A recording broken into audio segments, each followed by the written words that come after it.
So I wanted to post an update because things are evolving, and I will be much shorter this time.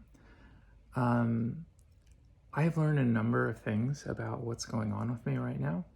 That it's generally not a a deficiency in my nervous system or in the physical mechanisms of my actual musculature. So, for example, in certain conditions, such as the quick to my nose finger thing, but this is still a little difficult if I try to control it, right? This means no typing. This means walking is difficult. Let's see, I think this is also still happening. So, standing up is hard and really wobbly.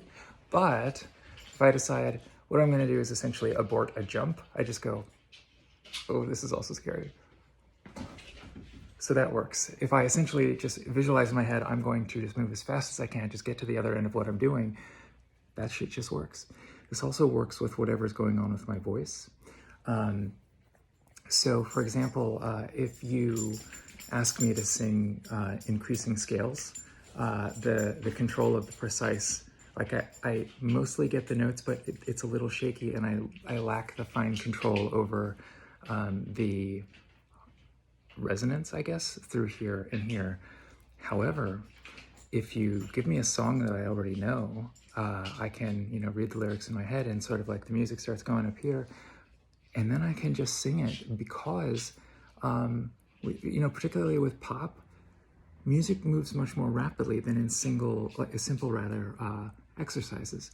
So where I was having difficulty with voice exercises, as soon as I did something that was kind of more like just came from intuition, like I know where the next note is, I'm not thinking about what it actually is, and I know all the words to the song, that just worked, and I was way more equipped to do that than actually doing warm-up exercises and so on, which I had been quite good at before, and actually, rather, I had been making a lot of progress at.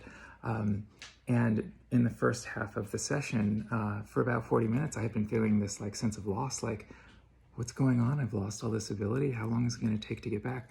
The answer is I've still got it. I can still sing. I can't do it when I want to. So that's all interesting. And last night I was a little shaky, but I decided to give it a shot. And I took the tiny, he's not going to come over here, the tiny dog out for a walk. And up on campus, we have this big quad. And I decided, okay, let's try some running. There's no one here. And I have the dog. Oh, and I also got a waist attached leash, so that if he runs off, he's still attached to me. And also it has a little bit of spring tension in the end of it, so when he pulls, the spring takes up the slack, not my arm, and I'm not pulled off balance. So my arm with the leash is much more stable. I'm much less concerned about him getting away, because even if I fall on my face, he's still attached to my body. So we did some running, and there's nobody around, and I'm not doing obstacle avoiding or anything, but for a good 20 minutes-ish, I was able to run really slowly, and most of that time I had to sort of, because he is an obstacle as well, he gets excited and wants to jump on my legs or run in front of me and do, puppy stuff. And each time I had to kind of stop carefully and tug the leash and go, hang on, bud, don't kill us, right? Yeah, see, now he's looking at me, he thinks he's in trouble. Yes. You're gonna get us killed. You are. See, this guy, right? Yeah, okay. So back to business.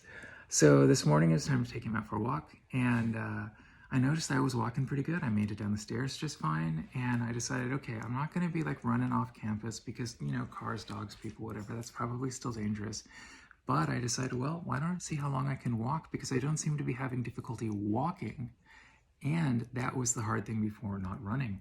So I go for a walk, and we were out for about 30 minutes, and it was easy. And one of the things that I noticed last night coming back from the run, I was tired, but I was walking well.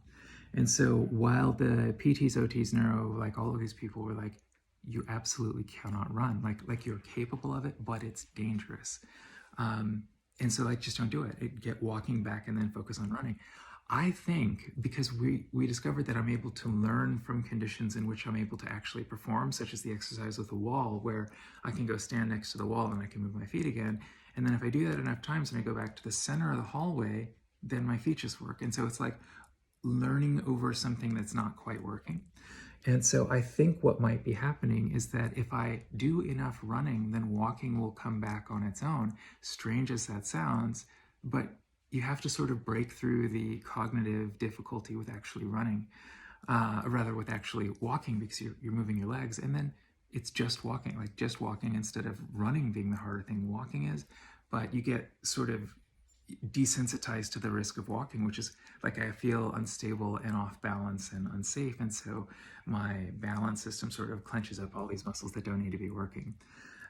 So all that is to be said, like a bunch of progress, like physically and understanding what's going on. I've been doing a ton of research on motor learning, reflex theory, and motor control. And, you know, I have no intention of becoming a physical therapist or, you know, an exercise physiologist, or, you know, any of these other, like occupational therapist, any of these other sort of adjacent fields that kind of can't cover specifically what's wrong with me, but have useful information in the field.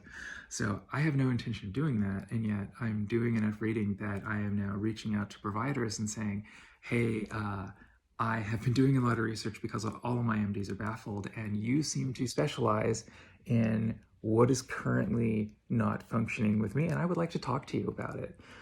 So, you know, I'm off school until next fall because, you know, writing is hard and using computers is hard. And it looks like I'm going to get a lot of a large education in neurophysiology, just because I have to, and I am definitely not changing degree programs, I promise. Anyways, I will post an update when I have one. Bye.